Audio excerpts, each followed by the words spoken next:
Bueno, Bueno, estamos hablando de las cosas mundanas, ¿no? Ahora nos pregunta sí, sí, cómo... claro, claro. Vale, Esto, vale, vale, siempre hay un contraste entre lo que nosotros hacemos y lo que deberíamos hacer, sin duda. vale, vale. Ahora, en este pasaje encontramos que una de las reacciones que solemos tener cuando tenemos miedo es que no sabemos qué hacer. Es decir, nos paralizamos. No sé si te ha pasado, pero Sí, sí, a sí, nosotros nos El ha miedo pasado paraliza. alguna vez que hemos tenido correcto. que ayudar a alguien que se estaba atragantando Mm, y está la reacción de atender a esa persona, pero también está la reacción de aquellos que con el temor y la impresión se queda paralizado, ¿verdad?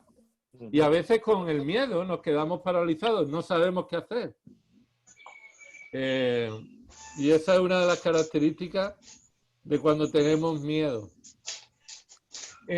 Con la ayuda del Señor esta tarde vamos a ver qué hacer cuando no sabes qué hacer. ¿Qué hacer cuando no sabes qué hacer? Y eso lo vamos a ver en este capítulo. Segunda de Crónicas, capítulo 20, del 1 al 19. Del 1 al 19. Y no vamos a leer el texto entero, sino que vamos a vamos a ir leyendo el pasaje poco a poco. Primera de Crónicas, capítulo 20, dice el versículo 1, y aconteció después de esto que los hijos de Moab y los hijos de Amón, y con ellos algunos de los meunitas, y probablemente de los meunitas, según el versículo 10, son los que estaban en el monte Seir. Bueno, estas tres naciones vinieron a pelear contra Josafat. ¿Quién es Josafat?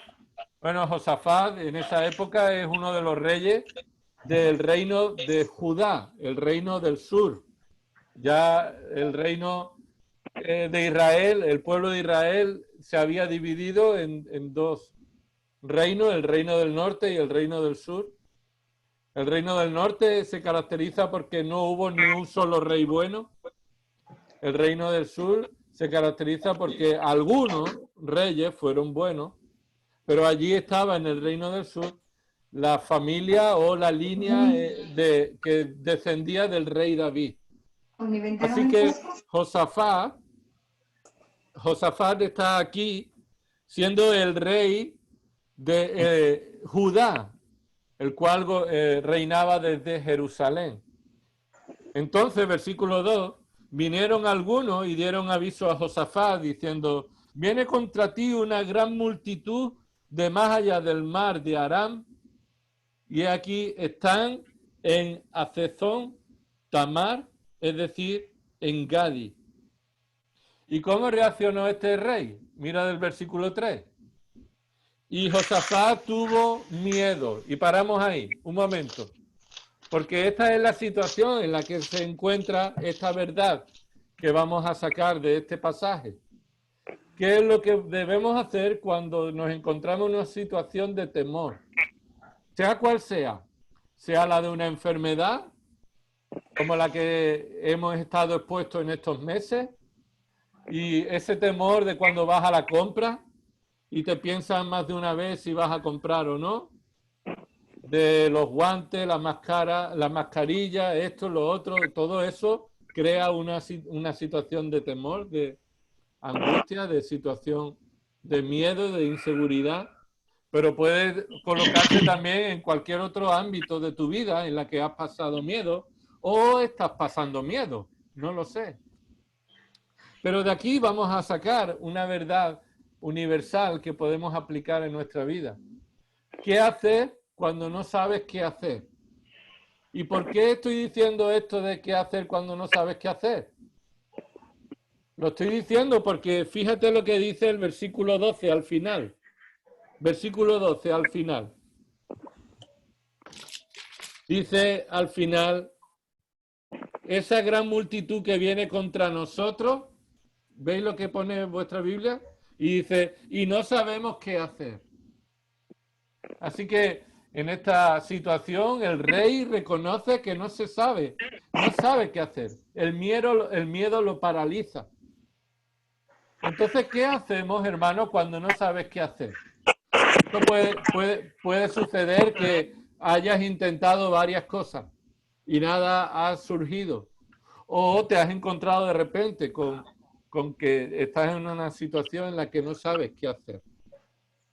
Pues aquí, hermanos, vamos a encontrar una verdad principal, la cual se va a dividir en 7 verdades. La verdad principal es esta. Una cosa debes hacer y es busca al Señor. Mira el versículo 3.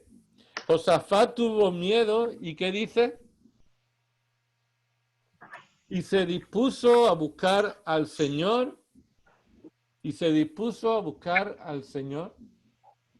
Aquí debemos de resaltar una cuestión que yo os invito a que leáis en estos días. Y es leer desde el capítulo 17.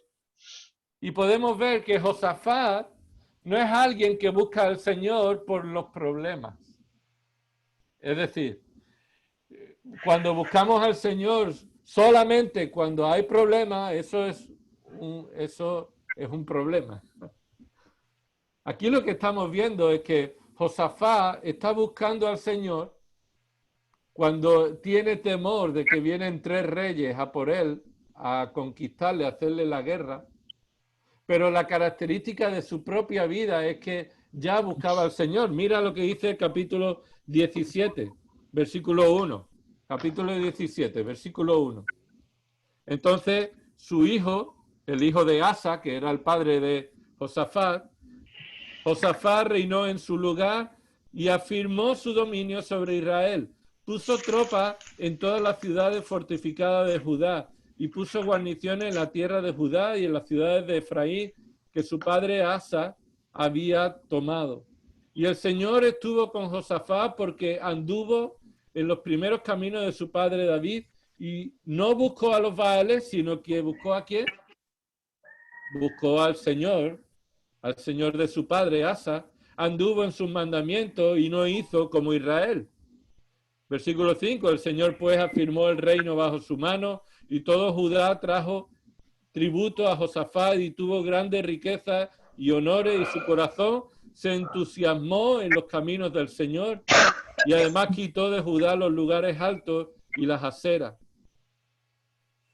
Y no solamente eso, sino que después, al 3er año de su reinado, mira lo que hizo. Envió a sus oficiales, y ahí hay una lista de oficiales, para que hicieran ¿qué? Para que enseñaran en las ciudades de Judá. ¿Qué es lo que enseñaron? Bueno, ahora vamos a ver lo que enseñaron. Pero mira cómo está diciendo aquí en el versículo 9, versículo 8, que envió con estos hombres a levitas y envió también a sacerdotes. Así que instauró de nuevo el culto en Israel, en todo el territorio de Israel, y mandó personas para que enseñaran a Judá, versículo 9. Ellos enseñaron en Judá, teniendo consigo el libro de la ley del Señor, y recorrieron todas las ciudades de Judá y enseñaron al pueblo. Y os invito a que sigáis leyendo estos pasajes. Ahora, ¿por qué leemos esto? Porque cuando Josafat, volvemos al capítulo 20, dispuso su corazón a buscar al Señor cuando tuvo miedo ante esta situación, es porque ya en su vida el Señor era lo primero. El Señor era el deseo de su corazón. Había dispuesto buscar al Señor continuamente. Y en el momento del miedo y la dificultad, se puso a prueba si es al Señor al que vas a buscar o no. Así que no te estoy animando a que busques al Señor cuando no sabes qué hacer. Te estoy animando a que busques al Señor siempre. Y eso es lo que la Biblia nos enseña. Busquemos al Señor siempre. Ahora, cuando no sabes qué hacer, lo mejor que puedes hacer es reafirmar en tu mente que debes buscar al Señor. Y aquí en este pasaje vemos 7 maneras en las que buscamos al Señor cuando tenemos dificultades, cuando tenemos miedo o cuando no sabemos qué hacer. 7 maneras de cómo buscar al Señor cuando tenemos miedo o dificultades. La primera es ora. Ora al Señor. Versículo 3. Mira lo que dice. Que dispuso su corazón a buscar al Señor y proclamó ayuno en toda Judá. Lo que está diciendo este pasaje es que disponer el corazón de buscar al Señor significa orar al Señor. Significa orar al Señor buscándole como el auxilio, el anhelo, la ayuda, como algunos de vosotros habéis dicho, buscamos ayuda. Y esto es por medio de la oración. ¿Pero qué tipo de oración? Bueno, Señor, tengo este problema y después continúo con mi vida. O oramos los viernes y ya está, o los días que nos reunimos. No, esta oración se caracteriza por la proclamación del ayuno. Mira lo que dice el versículo 3. La proclamación del ayuno. ¿Qué significa que proclamó ayuno en toda Judá? Bueno, lo que estaba es él como rey liderando al pueblo de Dios, estaba llamando a todos a que buscaran al Señor para que pudieran dedicarse con intensidad a la oración. Hermano, el propósito del ayuno no es un propósito religioso como algunos lo han utilizado o lo han convertido, o para alcanzar algún mérito propio, como para decir al Señor, Señor, responde a las oraciones que yo tengo delante de ti, responde, porque mira, estoy quedándome sin comer. No es como una huelga de hambre que algunos amenazan para que le hagan justicia, ¿verdad? No, el ayuno no es un chantaje a Dios. El ayuno no se puede considerar como que Dios responda o forzar a Dios a que responda a lo que le pedimos. No, cuando hablamos de ayuno y cuando conocemos la respuesta de Dios, el ayuno termina. Y eso lo vemos en Hechos 27:33. Lo podéis tomar ahí nota. El ayuno termina cuando sabemos cuál es la voluntad de Dios. Y allí Pablo le dice a aquellos que llevaban 13 días sin comer, mira, ninguno de vosotros va a morir. El Señor me lo ha dicho. Así que poneros a comer porque necesitamos estar fuertes para que no muramos. Ahora, lo que sí parece que el ayuno en el Nuevo Testamento solo aparece en 2 Corintios 6:5. 2 Corintios 6:5. Solo aparece el ayuno ahí en una carta dirigida a la iglesia. Así que el ayuno no es un mandato que la iglesia deba practicar. Ahora, no es pecado si lo hace, pero debes de considerar bíblicamente qué estás haciendo cuando ayunas. Y el principio general o universal que se traslada de la práctica del ayuno es dejar de hacer otras cosas para dedicar intensamente a la oración. Dedicarte con intensidad a la oración. Ellos dejaron de comer para dedicarse a la oración. Ellos dejaron de realizar actividades que eran cotidianas para dedicarse a la oración. Así que cuando no sabes qué hacer, lo mejor que haces es orar. Y por supuesto, dependiendo de cuál sea tu situación o tu problema, cuanto más grande o más sea la circunstancia que te estás encontrando, eso requiere más intensidad de oración. No dejar de orar, dejar de comer para que el Señor tenga pena de ti. Sino lo que el Señor sí requiere en el Nuevo Testamento es como, por ejemplo, 1 Tesalonicenses 5:17, un versículo bien corto. orad sin cesar. Y esto significa que dependiendo de cuál sean nuestras situaciones, nuestra actitud debe ser continuamente la de depender, buscar al Señor en oración. Y cuando tenemos circunstancias peligrosas o miedo o angustia, lo mejor que hacemos es dedicarnos a la oración. Así que no hay ningún mandato en el Nuevo Testamento a la iglesia para ayunar. Lo que sí hay repetidamente mandatos de orar continuamente. Así que vemos en Segunda de Crónicas, capítulo 20, versículo 3, que cuando tienes miedo y no sabes qué hacer, lo mejor que haces es orar con intensidad. Orar intensamente, dedicadamente a la oración. Y Jesús se dedicó a la oración intensamente. Podríamos decir que él hizo ayuno de sueño, ¿no? Ayuno de sueño. Él dedicaba noches enteras para orar. Así que, hermanos, tenemos un principio que nos reta. ¿Cómo es tu vida de oración? Cuando tú dices, para mí el Señor es lo máximo, yo dependo del Señor, mi vida está anclada en el Señor para mí lo es todo. Eso podrá verse, si es cierto, viendo y observando cuál es tu vida de oración. Y ninguno de nosotros puede saber cuál es tu vida de oración. Tú lo sabes. Yo lo sé. Y sin duda, no es mi vida de oración lo que debería ser. Así que lo primero, hermano, al buscar al Señor es buscar al Señor en oración. Buscar al Señor en oración. Y lo que viene a partir de aquí, a partir del versículo 6, va a ser una oración que Josafat, en nombre del pueblo, va a hacer delante de Dios. Ahora, la segunda manera de cómo debemos buscar a Dios es echa mano de la teología.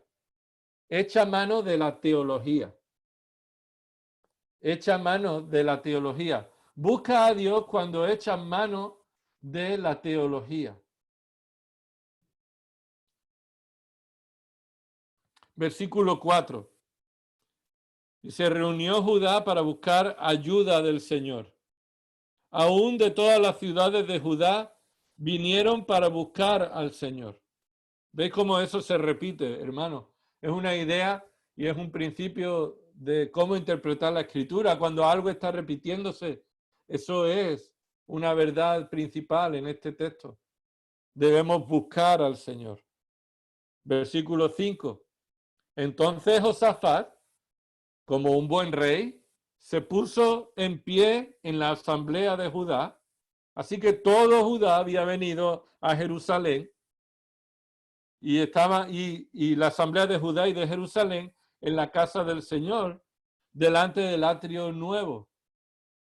Y mira lo que dice el texto, versículo 6. Y dijo, oh Señor, Dios de nuestros padres. Mira, esta oración comienza por la teología. Josafat echó mano de lo que conoce de Dios. Buscas a Dios cuando conoces a Dios. Y cuando conoces a Dios, tu oración comienza centrándose en Dios. La oración no se centra en la necesidad. La oración no se centra diciendo, Señor, ayúdame. No, la oración se centra en la necesidad. La oración se centra en Dios, en la teología, lo que sabemos de Dios. ¿Cómo es Dios? Mira lo que dice aquí Josafat sobre cómo es Dios. Oh Jehová, oh Señor, ahí el nombre del Señor que es el autoexistente, el autosuficiente, aquel que ha sido el Dios del pacto, el Dios que es fiel al pacto y lo confirma por medio de haber permitido reyes en Judá malos, porque él va a ser fiel al pacto con David. Así que él está delante de Jehová, el Dios del pacto, el soberano de la tierra, el Dios de nuestros padres, el único Dios verdadero, es lo que ahí está diciendo. el Dios que hizo a esta nación. Porque las demás naciones tienen muchos dioses, pero este es el Dios de nuestros padres, el único Dios verdadero. Esta es una oración centrada en la teología de lo que sabe Josafat sobre Dios. ¿Qué otra cosa sabe Josafat sobre Dios? Sobre sus perfecciones. Él dice, versículo 6, una pregunta retórica, ¿no eres tú Dios en los cielos? Esta pregunta lo que está haciendo es recordarnos que el Señor está en absoluta soberanía. Él está en los cielos, Él es completamente soberano. Pero no solamente en los cielos donde se hace la voluntad de Dios, ¿verdad? Y Jesús oró diciendo, hágase tu voluntad en la tierra como se hace en los cielos, tu voluntad. Sino que lo que se está mostrando es que Josafat está diciendo que la soberanía de Dios comienza porque Él está siendo supremo sobre todo. Así que cuando busques a Dios, empieza echando mano de la teología. Por eso es imprescindible que dediques tu vida a conocer la teología. Todo creyente es un teólogo, hermano. Todo creyente. Los teólogos no son aquellos que estudian la Biblia. Los teólogos son los creyentes. Los que han sido salvados y por la obra del Espíritu Santo han sido capacitados para leer el texto bíblico y entender el texto bíblico. Si no tienes el Espíritu Santo, no puedes entender la palabra de Dios. Si tienes el Espíritu Santo, eres un teólogo. Es decir, alguien que está creciendo en el conocimiento de Dios por medio de la revelación en su palabra. Así que tú eres un teólogo y tienes que crecer en tu teología. Para después, cuando vengan los tiempos malos, echar mano de la teología, de lo que sabes de Dios. Así que Josafat no solamente sabe que Dios está en los cielos, Josafat sabe que eso trae como consecuencia que Él es también soberano en la tierra. Mira lo que continúa diciendo el versículo 6, otra pregunta retórica. ¿Y no gobiernas tú sobre todos los reinos de las naciones? Si tú eres nuestro Dios, el Dios de nuestros padres, pero tú no solamente tienes dominio como el Dios de Israel, sino que tú estás como el Rey de los Reyes. El Rey en mayúscula, de los Reyes en minúscula. Quiere decir que cuando tú sabes que este mundo puede estar causándote problemas o en este mundo tienes aflicción, puedes confiar en que aquel que tiene el control en los cielos también tiene el control en la tierra, en todos los detalles de la tierra, aún en los reinos de la tierra. Dice, ¿y no gobiernas tú sobre todos los reinos de las naciones? Josafat no le está haciendo esta pregunta a Dios porque Dios se haya olvidado. Ni Josafat se está haciendo esta pregunta a sí mismo porque él se haya olvidado, sino es una figura de lenguaje, es un recurso lingüístico, una pregunta retórica que lo que hace es que la respuesta a esa pregunta se levanta como la única respuesta, la cual nos trae a la mente a toda la asamblea y al que está orando, que esta es la verdad a la cual me tengo que aferrar. Echa mano de la teología, hermano. Si tu conocimiento de Dios es limitado, vas a echar mano de un Dios pequeño que tú te has montado. A medida que estamos creciendo en nuestro conocimiento de la palabra, nuestra conciencia de la grandeza de Dios también va creciendo. Así que tu dependencia va aumentando a medida que crece tu conocimiento de la palabra y la aplicas en consecuencia en tu vida. No solamente Él es soberano y Él gobierna sobre todo los reyes de los reyes, sino que Josafat está recordando otra perfección de Dios y es el poder y la fuerza, el poder y la fortaleza. Termina ese versículo 6. En tu mano hay poder y fortaleza y no hay quien pueda resistirte. Mira, esto es como 1 más 2 es igual a 3. Lo que ahí está diciendo Josafat es que en la mano de Dios, es decir, todo lo que Dios se disponga a hacer, todo lo que esté en la mano de Dios, todo lo que Dios va a hacer en la tierra como soberano, no tiene ningún límite porque Él es poderoso y fuerte. Poderoso sería el 1, fuerte sería el 2, 1 más 2 da como resultado un 3. ¿Cuál es el resultado de poder y fortaleza? El resultado es que no hay quien pueda resistirte. Bueno, Señor, yo sé que tú eres poderoso y fuerte. Ahora, ¿eso qué significa? El resultado de eso es que no hay nadie que pueda resistir la obra de Dios. Cuando Dios se propone hacer algo, y cuando Dios está haciendo algo en la tierra y en tu vida, ni tú ni nadie puede evitar que Dios lo haga. Así que Josafat está recordándose a sí mismo y a todo el pueblo, está echando mano de la teología, de lo que sabe de Dios, que Dios es el soberano en el cielo, es el soberano en la tierra, y Él tiene el poder y la fuerza para hacer todo lo que Él quiera y nadie puede evitarlo. Eso es una de las mejores maneras de buscar a Dios. Busca al Señor orando y echando mano de la teología. Y aquí hemos visto estas perfecciones que Josafat recuerda. Pero en el versículo 7, aquí va a recordar, echar mano de la teología, no centrada especialmente en los atributos de Dios, sino en la obra de Dios. Lo que Dios ha demostrado a lo largo de la historia. Versículo 7, Dios muestra su fidelidad. La fidelidad de Dios al cumplir su palabra. Versículo 7. De nuevo otra pregunta retórica. ¿No fuiste tú, oh Señor nuestro, el que echaste a los habitantes de esta tierra delante de tu pueblo Israel y la diste para siempre a la descendencia de tu amigo Abraham? ¿Qué está diciendo aquí Josafat? Bueno, algo que los judíos tenían muy consciente, de que ellos estaban allí por el amor de Dios a su amigo Abraham, ¿verdad? Ellos estaban allí por la fidelidad de Dios al pacto que Dios había hecho con Abraham.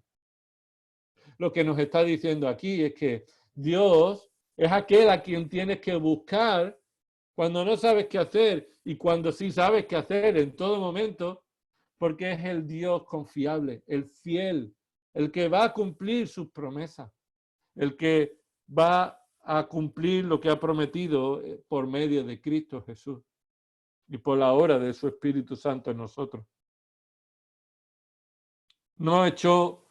Dios echó a los habitantes. Mira lo que dice el versículo 7. ¿No fuiste tú, oh Dios nuestro, el que echaste? Y alguno de ellos podría decir, oye, que mi abuelo peleó allí, que no fue Dios, que fue mi abuelo, mi tatarabuelo. Oye, que fue mi familia quien luchó. Mira, Josafat está diciendo que reconociendo que en definitiva todo lo que tú hagas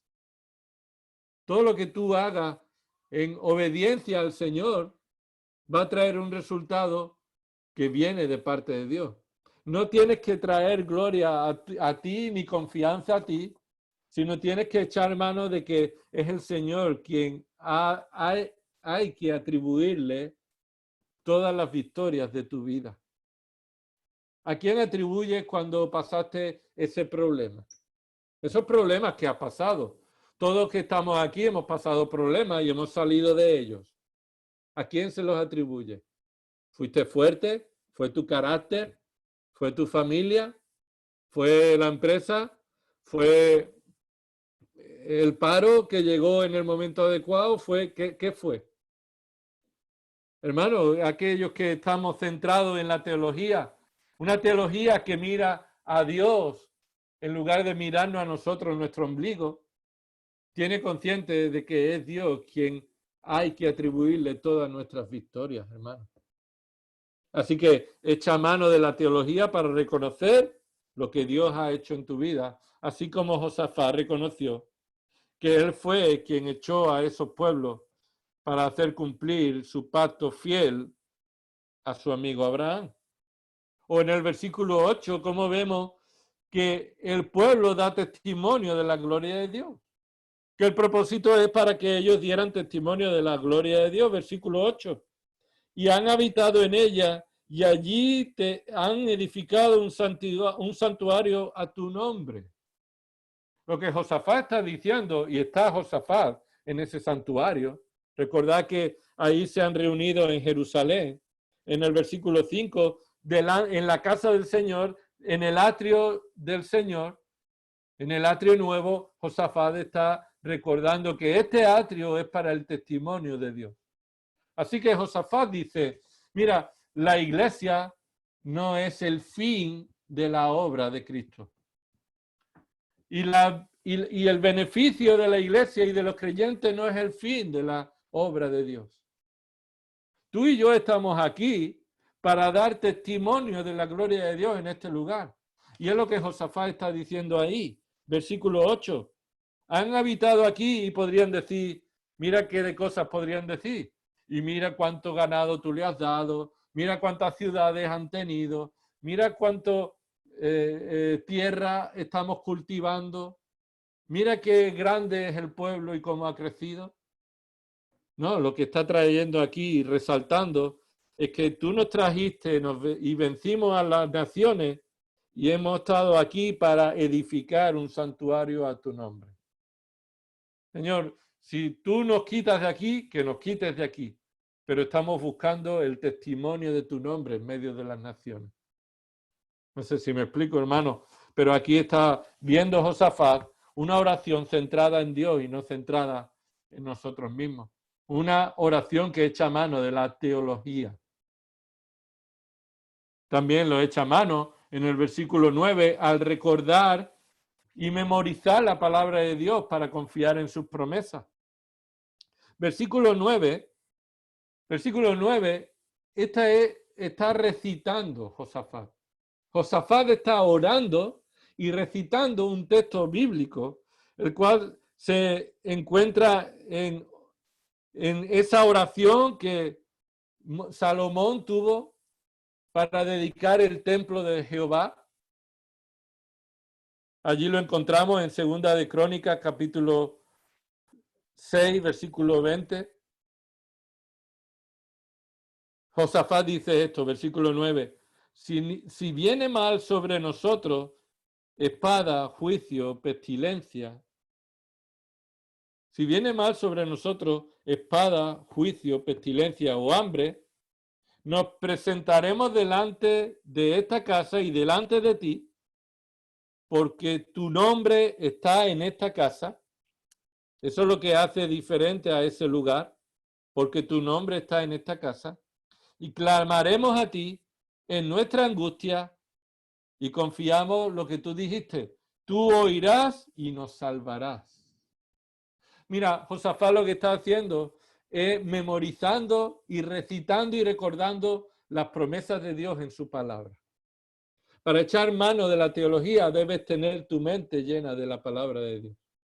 Debes recordar la palabra de Dios cuando vienen esos momentos malos. Buscar al Señor es buscar su palabra en los versículos que están en tu mente grabados. ¿Sabes cómo memorizar un versículo?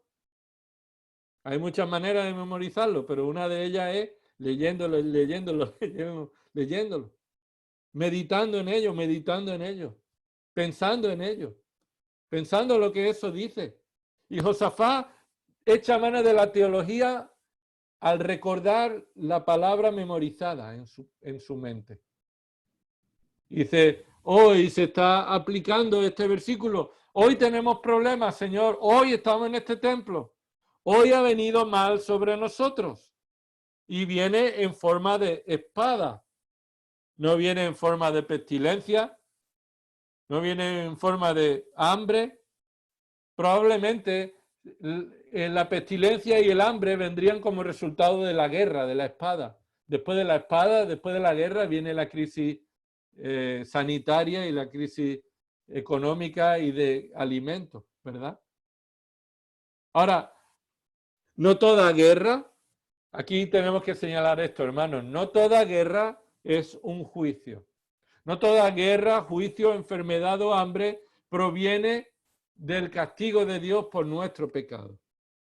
Esto no siempre ocurre así.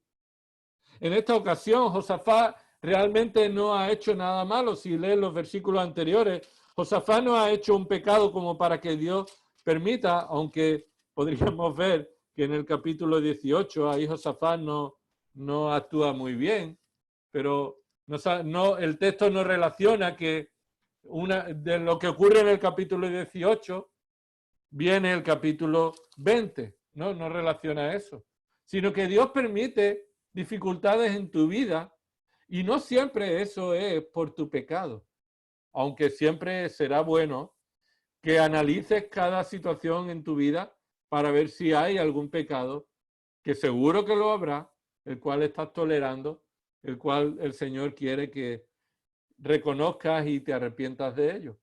Ahora, lo que sí quiero resaltar aquí, que no todos los actos de Dios vienen como consecuencia de nuestro pecado. Y podría resumirlo en estos tres propósitos. En un mismo acto de Dios, como podríamos decir el coronavirus, en esta situación de pandemia que estamos viviendo, Dios puede tener básicamente se puede resumir en tres propósitos principales. Tres propósitos principales por el que Dios puede utilizar una misma circunstancia de peligro o de temores o de enfermedades. La primera puede ser como juicio, el propósito de juicio. Es decir, como castigo por el pecado, pero que no va a traer una mejora o una santificación al que él es castigado. El juicio se refiere a lo que reciben los no creyentes. Por ejemplo, lo puedes ver, ese juicio que vendrá sobre esta tierra en Apocalipsis del capítulo 6 al 19. Esos serán los juicios de Dios. Y Dios permite en ocasiones que descienda un mal como juicio contra los pecadores que no son contados como hijos de Dios. Ese es un primer propósito. Y a día de hoy, muchas personas que no son creyentes están sufriendo este coronavirus como nosotros, en un sentido, sufriéndolo como un juicio, no el juicio final. No es el juicio final, este no es el juicio final. El juicio final vendrá cuando la iglesia sea arrebatada y comiencen los 7 años de la gran tribulación aquí en la tierra, lo cual está en Apocalipsis 6 hasta el capítulo 19. Ese será el juicio final. Pero hermano, hoy Dios puede traer juicio, que no es el final, pero sí es un juicio. Un juicio sobre alguna nación o sobre todo el planeta. Segundo propósito, que Dios puede utilizar un mismo acto para distintos propósitos. Uno hemos dicho juicio para los no creyentes. El segundo es disciplina para el creyente que tolera o persiste en el pecado. Un mismo acto puede ser usado por Dios para disciplinar al creyente que está tolerando el pecado en su vida. Y eso lo vemos en Hebreos capítulo 12, versículos del 5 al 11. Como Dios al que ama, ¿qué hace? Disciplina, y toma ahí la comparación de cómo los padres que hemos tenido anteriormente nos disciplinaban y los temíamos, y lo hacían mal y los temíamos. Pero Dios nos disciplina perfectamente en su amor y con un propósito de restauración.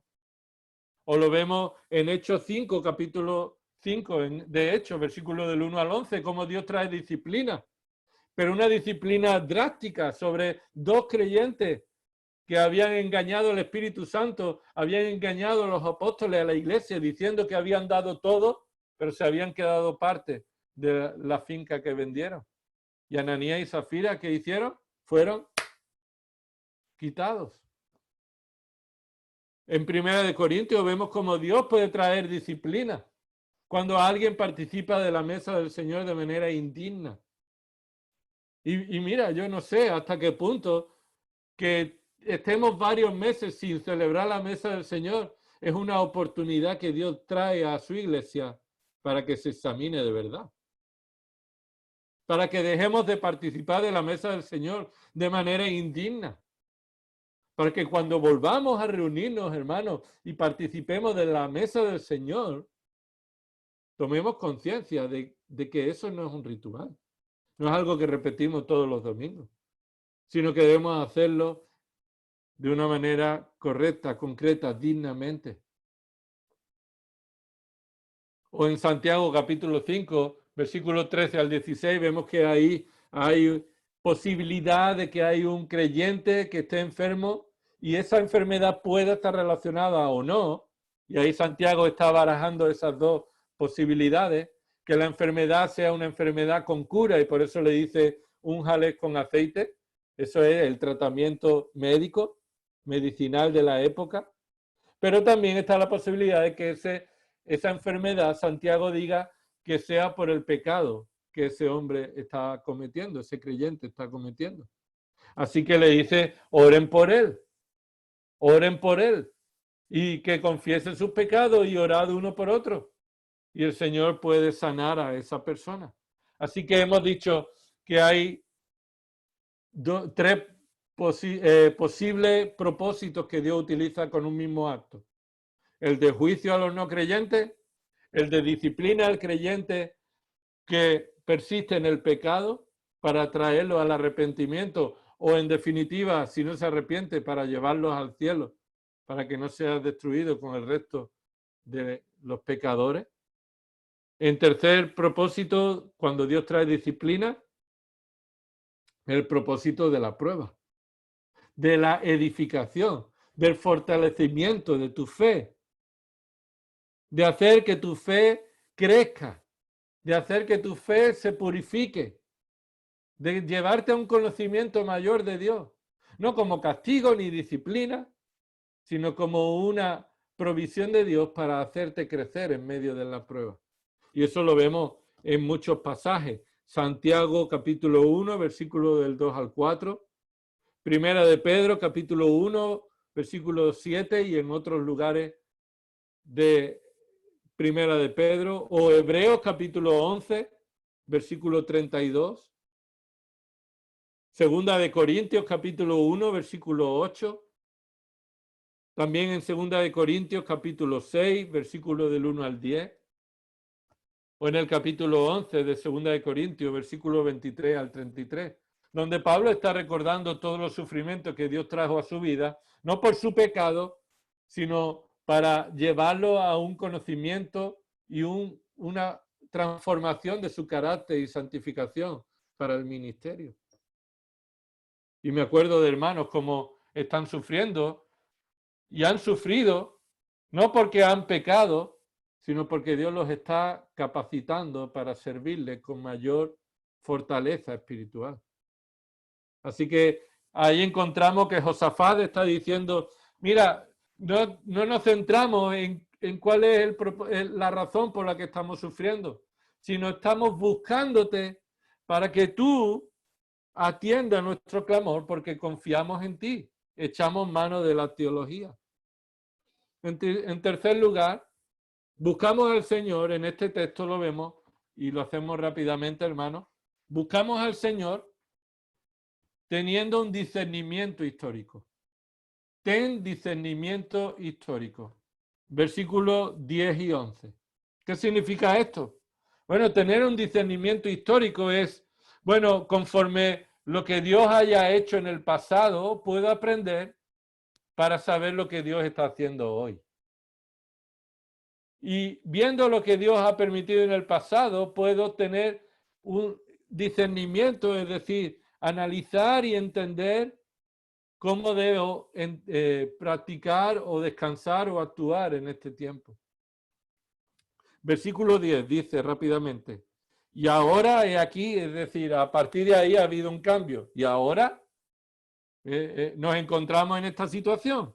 He aquí los hijos de Amón y de Moab y del monte Seir, que estos serían los que dice el versículo 1, meunitas, a quien no permitiste que Israel invadiera cuando salió de la tierra de Egipto, por lo cual se apartaron de ellos y no los destruyeron.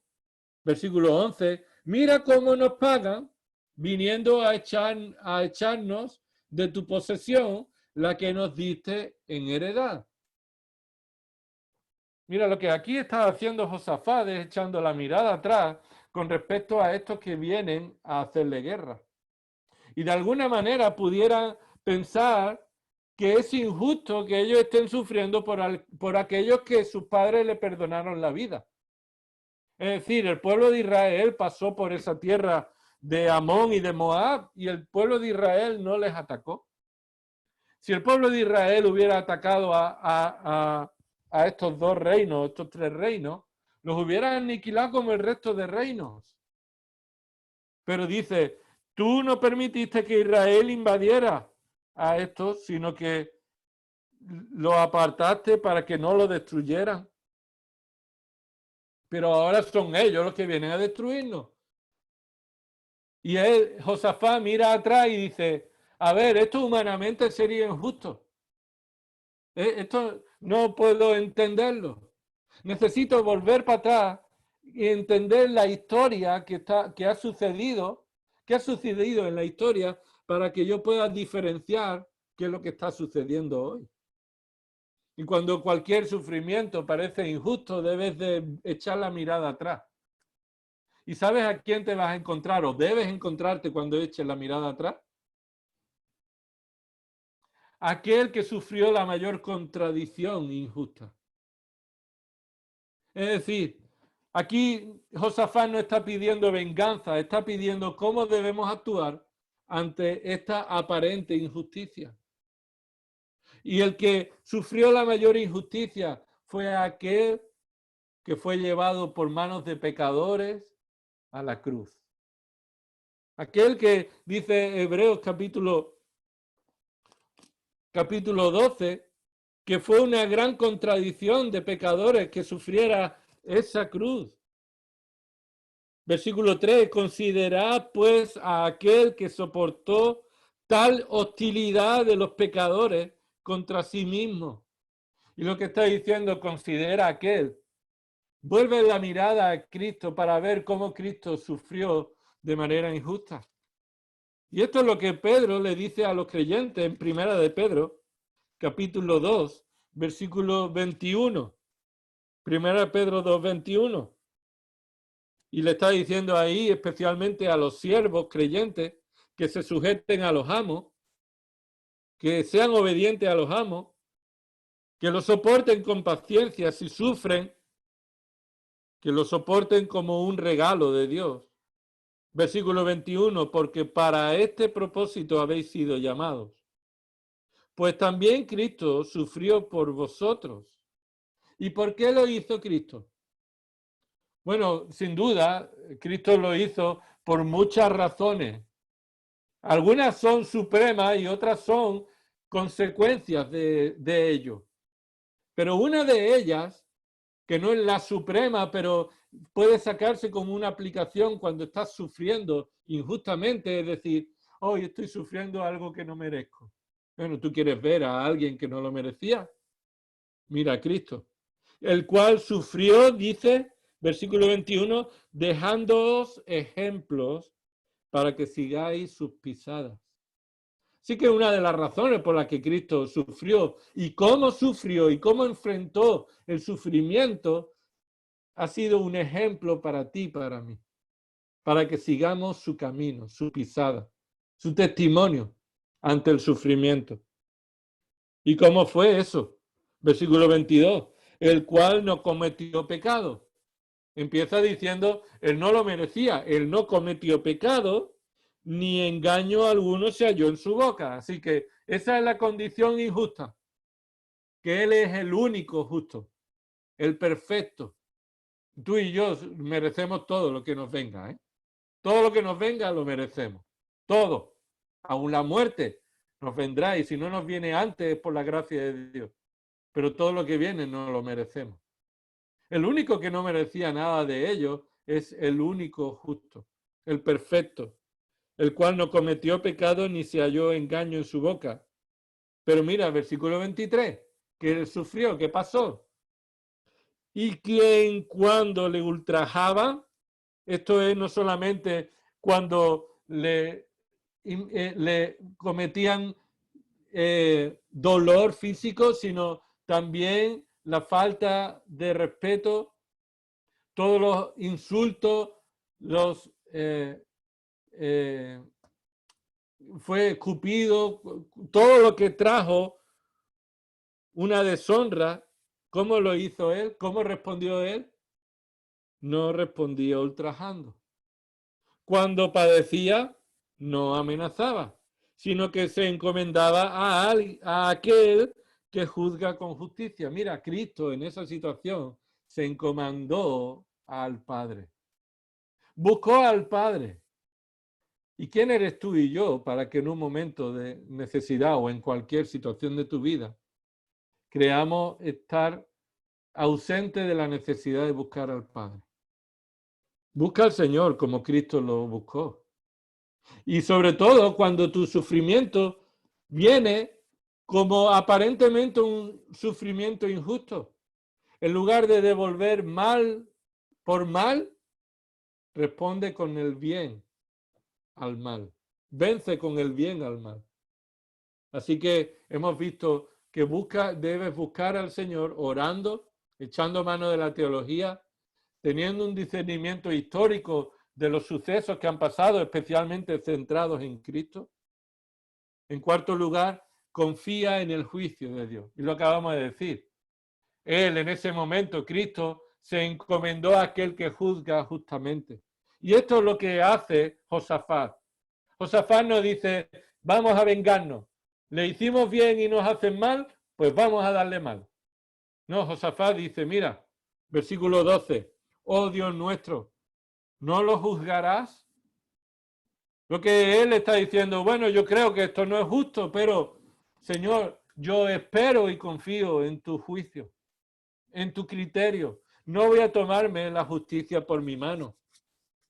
Dice, porque no tenemos fuerza alguna delante de esta gran multitud que viene contra nosotros y no sabemos qué hacer, pero nuestros ojos están vueltos hacia ti.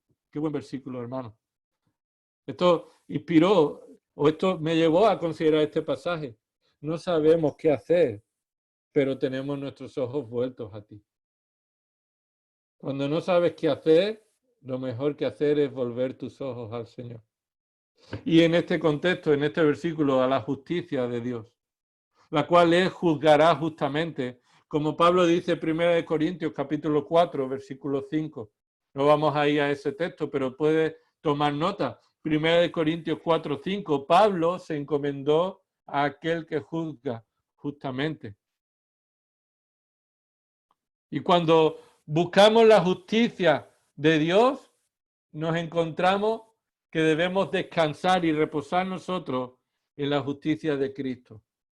Mira, ¿sabes por qué tú y yo no recibiremos la ira de Dios en el juicio de Dios? No porque tú no lo merezcas, sino porque hubo alguien que recibió esa ira. No solamente porque Él perdonó tus pecados, sino porque la ira que tú merecías, Cristo la soportó sobre Él. Y ese es el juicio que nosotros buscamos, el juicio que Dios tenga sobre aquellos que nos rodean y que nosotros esperaremos en su juicio cuando Él venga. En quinto lugar, buscamos al Señor, no buscando nuestro propio juicio, sino buscando al Señor en comunión. En comunión. Buscamos al Señor en comunión. No solamente buscamos al Señor individualmente, hermano. ¿No has sido salvado tú individualmente? Aunque sí, has sido salvado individualmente, la salvación no es colectiva. Pero me refiero a que no has sido salvado individualmente para quedarte en esa individualidad. Has sido salvado individualmente, pero has sido trasladado al cuerpo de Cristo. Así que no puedes pasar el sufrimiento ni buscar al Señor sin buscar también la comunión con los hermanos. Mira, dice el versículo 13. Y todo Judá estaba de pie delante del Señor, con sus niños, sus mujeres y sus hijos. ¿Qué significa esto, hermano? Que Josafat convocó al pueblo. Que cuando tenemos un problema, Cuando te dueles tú, yo me duelo contigo. Que lloremos con los que lloran, que nos gocemos con los que se gozan. Que tú y yo debemos vivir en dependencia del Señor, pero en comunión con los hermanos. Que tu lucha y tu búsqueda del Señor no es aparte de tus hermanos. Que si tú dices que amas al Señor, pero ves a tu hermano pasar necesidad y tienes esa distancia de decir otra falta de comunión con tu hermano, que no atiende a tu hermano, estás mintiendo. ¿Cómo puedes amar a Dios al que no ve si aborreces a tu hermano al que estás viendo? Así que, hermano, buscamos al Señor y lo hacemos en comunión.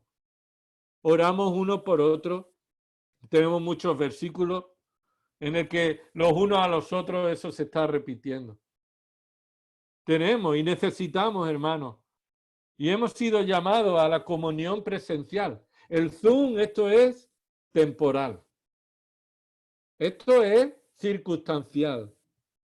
Pero el Señor nos ha llamado a la comunión presencial, a la reunión con los hermanos.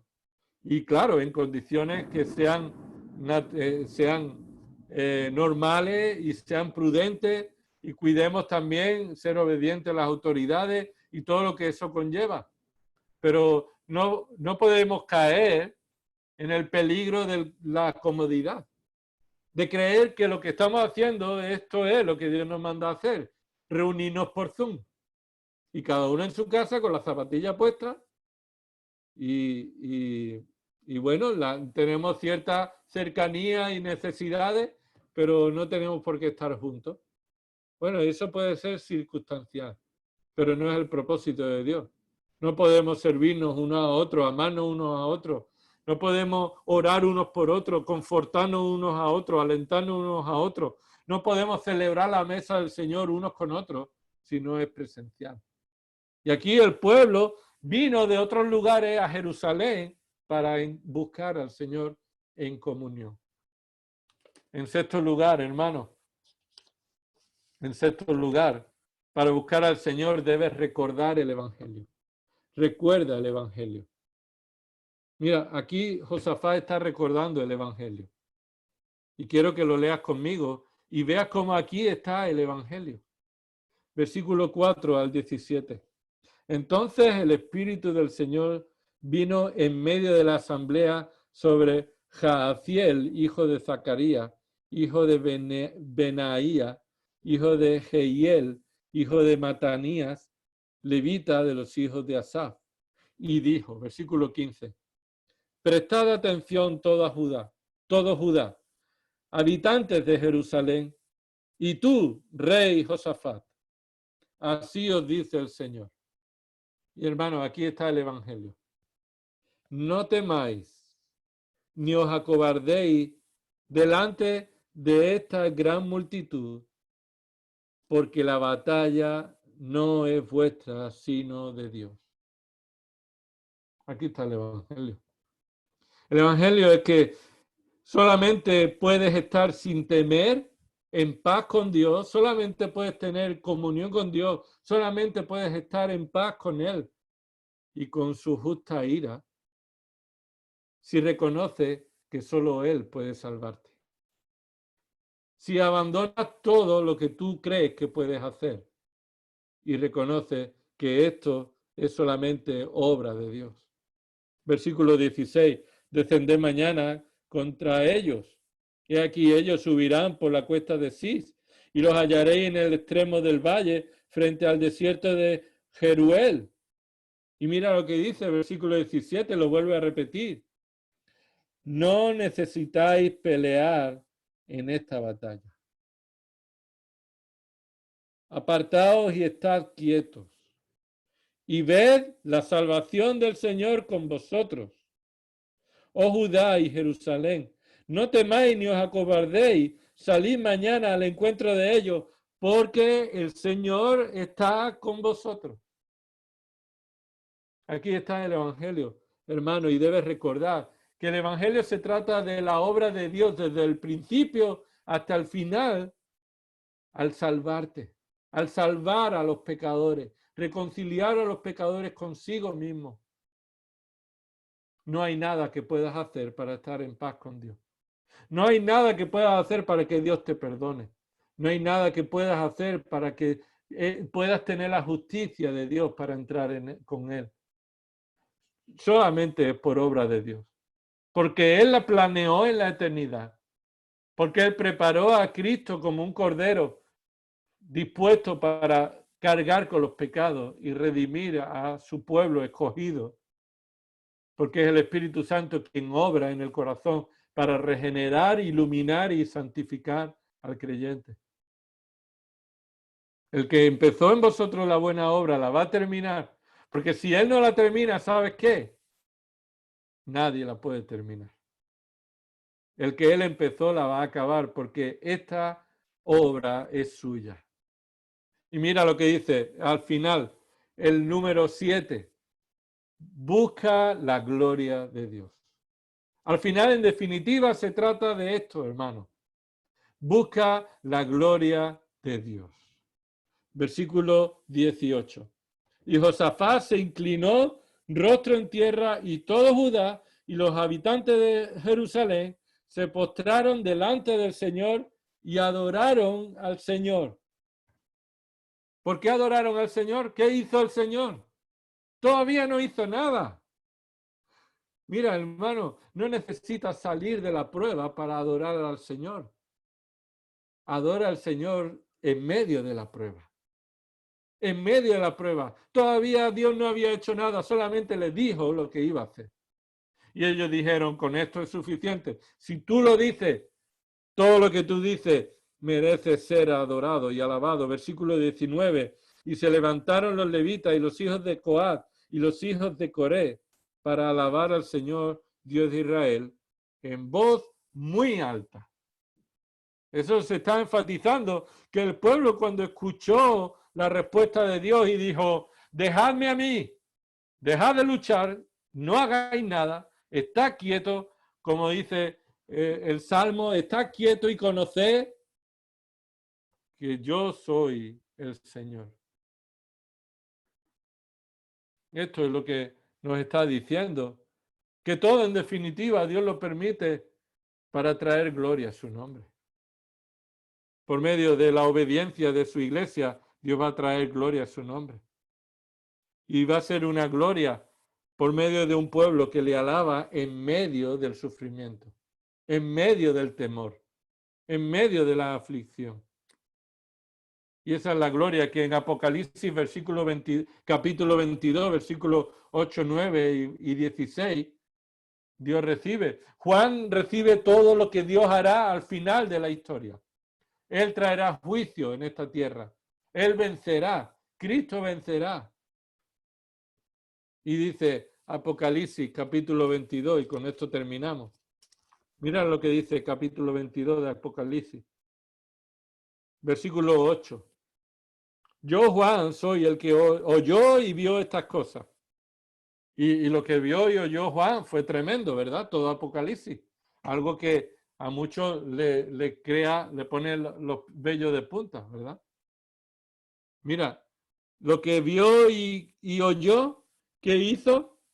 Que cuando oí y vi y me postré para adorar a los pies del ángel que me mostró estas cosas, versículo 8. Y mira, versículo 9. ¿Qué dijo el ángel? Y me dijo, no hagas eso.